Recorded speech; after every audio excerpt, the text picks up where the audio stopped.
Happy birthday to you.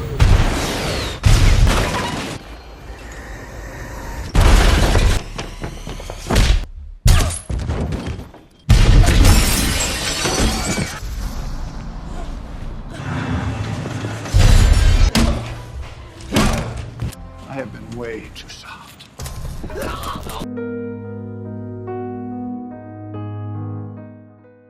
Di awal film diperlihatkan agen PP yang ditugaskan petinggi CIA untuk menangkap The Wolf, sebuah jaringan mafia yang menjadi target CIA selama 10 tahun terakhir. Diketahui kaki tangan The Wolf yang bernama Albino akan melakukan transaksi senjata ilegal. Agen veteran CIA bernama Ethan ditugaskan meringkus si Albino dan dengan santainya berhasil melenyapkan calon pembeli yang akan bertransaksi dengan si Albino. Selesai melenyapkan calon pembeli, Ethan kemudian membeli obat batuk di apotek terdekat. Agen Yasmin menyamar sebagai cleaning service lalu menemukan kekacauan yang telah ditinggalkan Ethan alias jasad yang berceceran. Yasmin kemudian menghubungi Ethan dan memberikan koper berisi scanner. Setelah itu, Ethan kemudian pergi ke lobi hotel untuk menunggu kedatangan si Albino. Tiba-tiba alarm HP mengingatkan jika hari ini adalah ulang tahun putrinya. Tak ada pilihan lain selain kembali fokus pada misinya. Ethan berpura-pura menabrak koper yang dibawa Albino guna meretas isi di dalamnya dan langsung menyerahkan scanner tersebut untuk diperiksa tim pemantau. Lagi-lagi alarm HP-nya kembali berbunyi dan demi keamanan dari radiasi HP yang dapat mengganggu sinyal, salah satu anggota tim menyarankan agar Ethan menggunakan telepon umum untuk menghubungi putrinya. Kemudian tim pemantau menyatakan jika koper yang dibawa si Albino merupakan pemantik sebuah bom.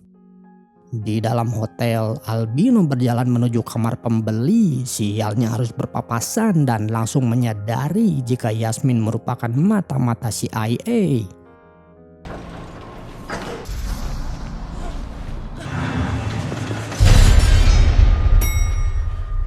Ethan yang sedang menelpon putrinya terkejut melihat seluruh timnya keluar dari mobil. Meskipun begitu, Ethan sempat-sempatnya menuruti keinginan putrinya menyanyikan lagu Happy Birthday. Happy birthday to you.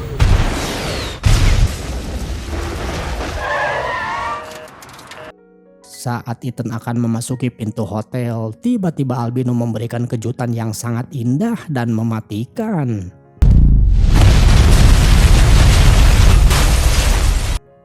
Setelah kematian Yasmin, Ethan harus menyaksikan semua rekannya dibantai habis. Ethan berusaha mengejar si Albino sendirian, namun sial beribu sial, tiba-tiba penglihatannya menjadi buram dan ini yang terjadi. Now.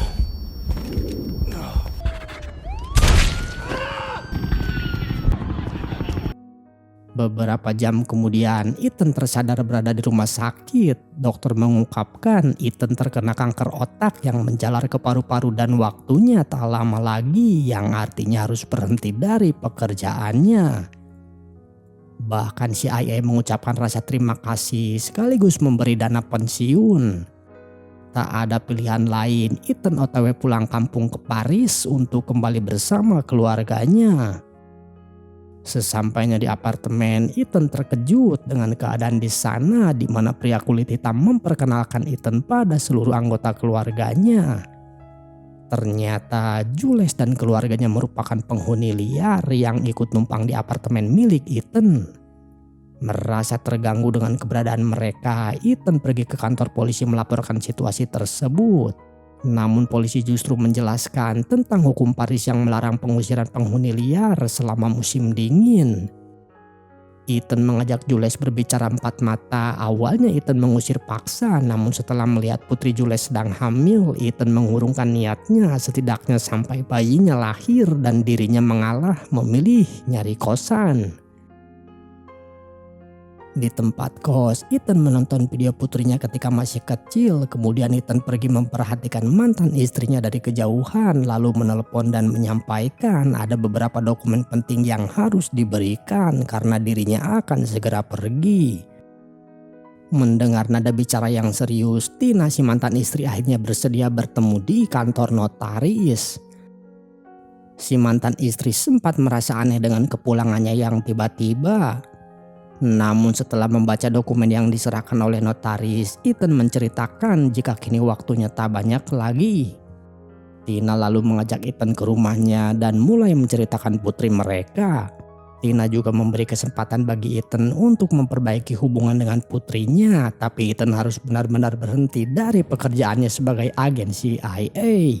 Ethan yang memang telah pensiun pun menyetujuinya dan mengaku menyesal karena tidak lebih awal meninggalkan pekerjaan tersebut.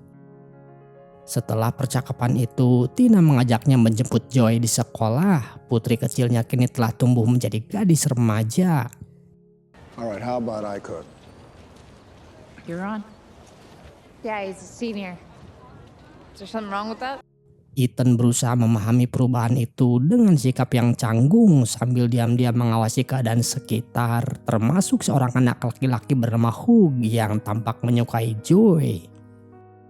Ethan menawarkan Joy untuk pulang naik sepeda bersamanya. Namun tawaran itu langsung ditolak karena warna sepedanya ungu, warna yang ternyata sudah tidak disukainya lagi, dan Joy memilih pulang bersama teman-temannya. Ethan kemudian berkeliling kota Paris sendirian dengan sepeda itu, menyusuri jalanan dan lalu membeli bahan masakan untuk makan malam bersama Joy. Akan tetapi tiba-tiba Vivi datang menemuinya dan mengajak Ethan masuk ke dalam mobilnya. Vivi menjelaskan misinya untuk menangkap The Wolf dan meminta bantuan Ethan, mengingat Ethan merupakan salah satu agen yang selamat dalam insiden tempo hari. Sebagai gantinya, Vivi menawarkan obat yang dapat menyembuhkan penyakit kanker Ethan. Sambil memikirkan penawaran tersebut, Ethan terkejut ketika tiba-tiba Vivi memberhentikan mobilnya. Tanpa banyak basa-basi, Vivi memberikan misi untuk menghabisi seorang yang memiliki informasi tentang keberadaan The Wolf. Dengan kemampuan seorang veteran, Ethan memulai kembali aksinya.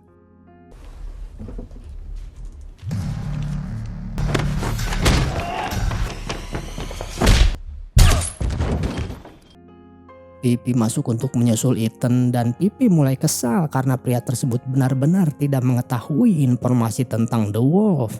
Akibatnya tanpa ragu, Pipi langsung menghabisinya dan menyuruh bawahannya untuk menghapus jejak kematian mereka semua.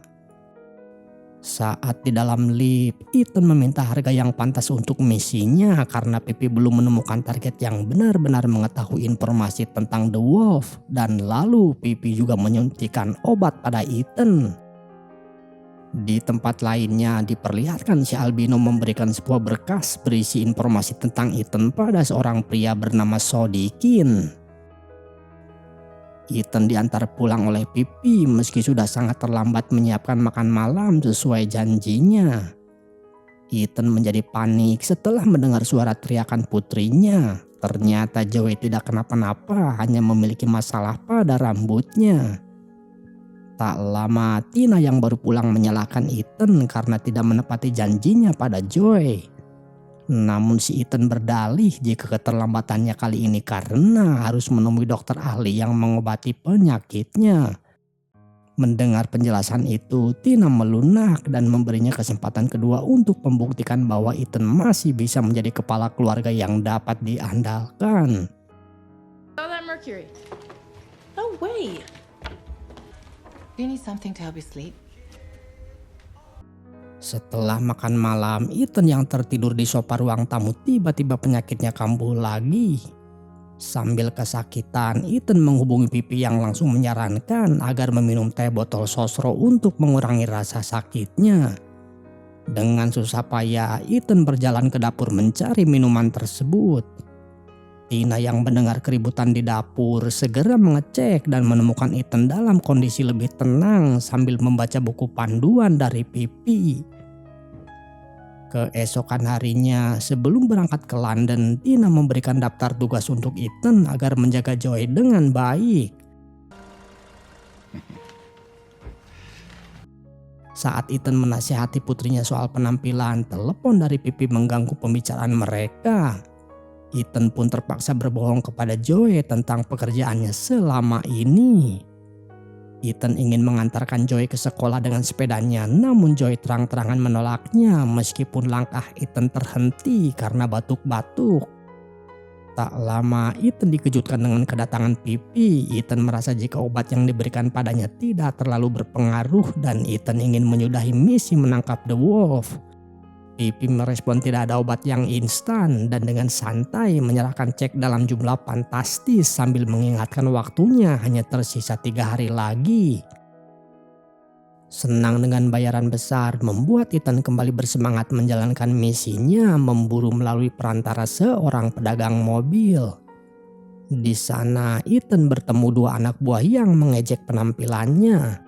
Meskipun Ethan menyebut nama albino, keduanya tetap tidak ramah hingga ini yang terjadi.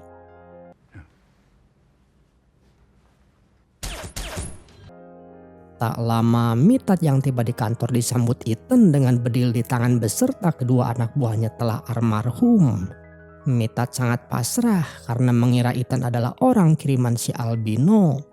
Ethan mengancam Mitat dengan foto putri kembarnya di atas meja yang membuat Mitat mau dibawa Ethan ke apartemen miliknya yang masih berisi Jules sekeluarga. Sudah pasti Ethan langsung menginterogasi Mitat tentang si albino.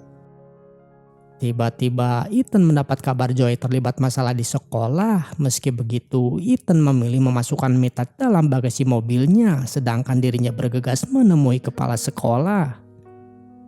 Kepala sekolah menjelaskan Joey telah memukul teman sekelasnya. Namun Ethan berbeda dengan orang tua pada umumnya dan malah tidak menyalahkan putrinya yang membuat kepala sekolah heran. Bahkan Joey juga merasa aneh dengan sikap ayahnya yang berpikir kekerasan dapat menyelesaikan masalah.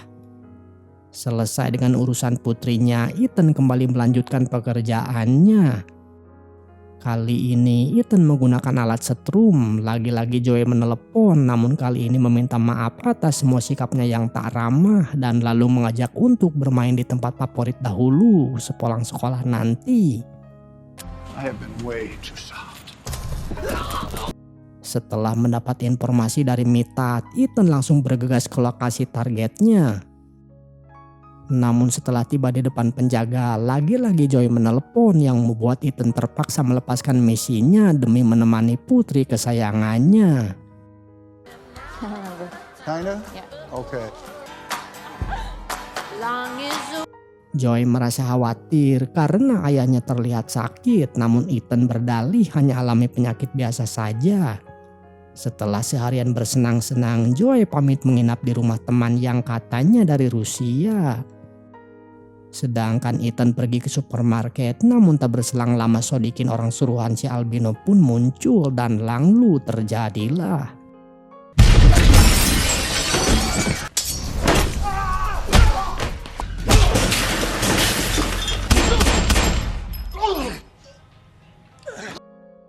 Kemudian Ethan kembali ke apartemen mengambil perkakasnya dan di sana menerima pesan dari Tina bahwa selama ini Joey tidak pernah memiliki teman dari Rusia.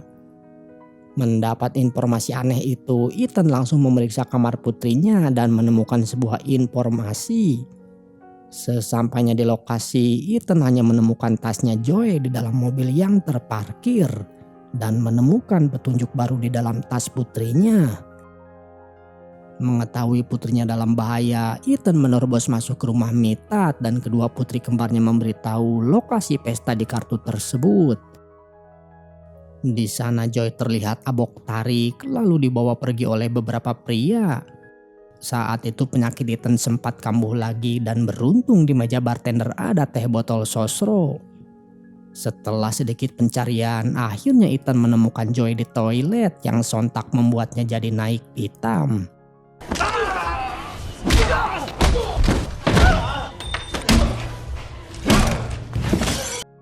Keesokan paginya, Ethan langsung memarahi putrinya karena telah berbohong dan teler hingga akan diepak para pria. Dari sini mereka pun bertengkar. Kid who never had a father to teach her. Beberapa saat kemudian, Ethan menyadari kesalahan telah meninggalkan putrinya sedari kecil lalu mereka saling memaafkan. Dan Ethan mengajari Joy naik sepeda yang membuat putrinya sedikit malu karena berlatih di tempat yang cukup ramai. Setelah mengetahui alasan kepergian ayahnya, hubungan mereka pun menjadi semakin dekat, menaiki sepeda seperti masa kecil dahulu. Setelah mengantar Joy berangkat ke sekolah, Ethan menemui Method menanyakan keberadaan Guido. Ethan langsung bergegas memulai aksinya di tengah keramaian.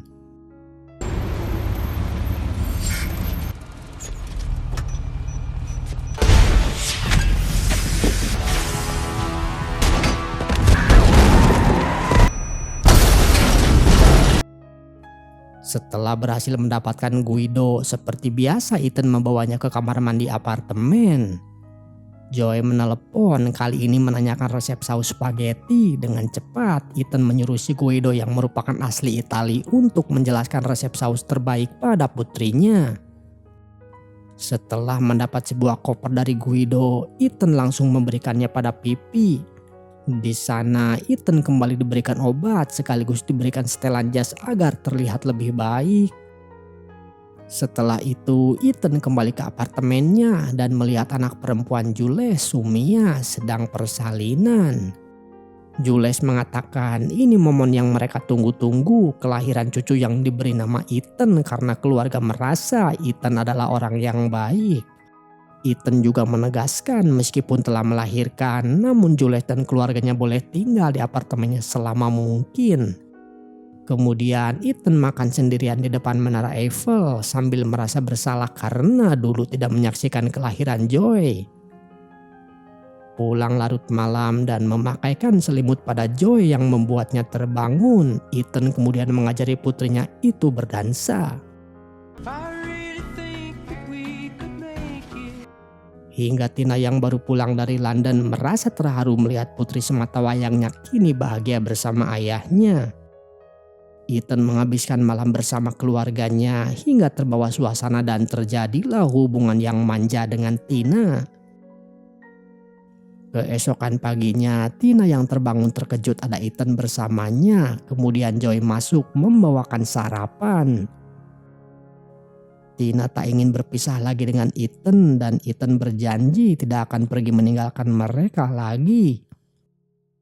Setelah mendapatkan informasi keberadaan Albino, Ethan mengingat orang yang dulu saat insiden itu ternyata adalah The Wolf. Sekaligus Ethan juga melihat si sopir ternyata adalah Method dan langsung mengancamnya. Namun Method menghiraukannya dan lalu terjadilah.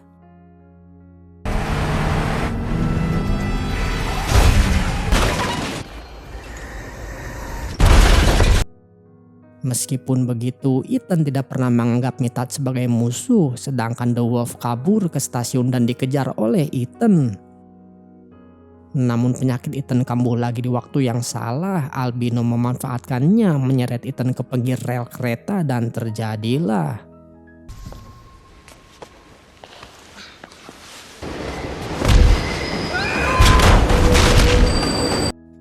The Wolf berhasil kabur sedangkan Ethan yang tersadar berada di tempatnya Pipi. Meskipun begitu, Ethan akan memburu The Wolf lagi. Kemudian Tina mengabarkan jangan terlambat ke pestanya Joy. Di waktu yang sama, The Wolf telah merencanakan pelariannya. Singkat cerita, mereka bertiga bersiap menghadiri acara pesta. Ternyata The Wolf merupakan rekan kerja ayahnya Hugh.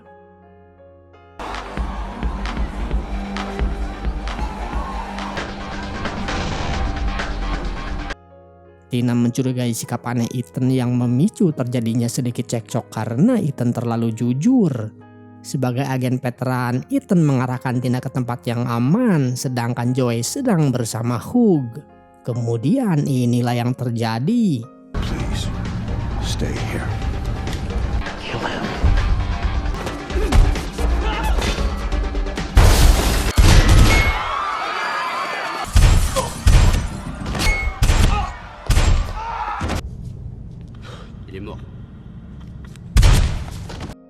Setelah berhasil membereskan para anak buahnya, kini Ethan berhasil menjatuhkan The Wolf di dalam lift. You hear me in there?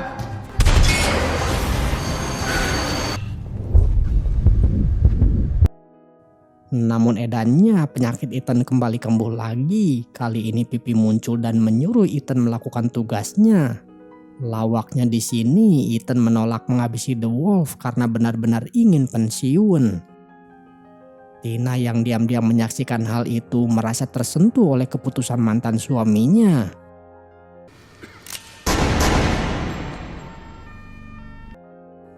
Di akhir film diperlihatkan Ethan melanjutkan hidup bersama keluarganya dan berhasil bertahan dari penyakitnya.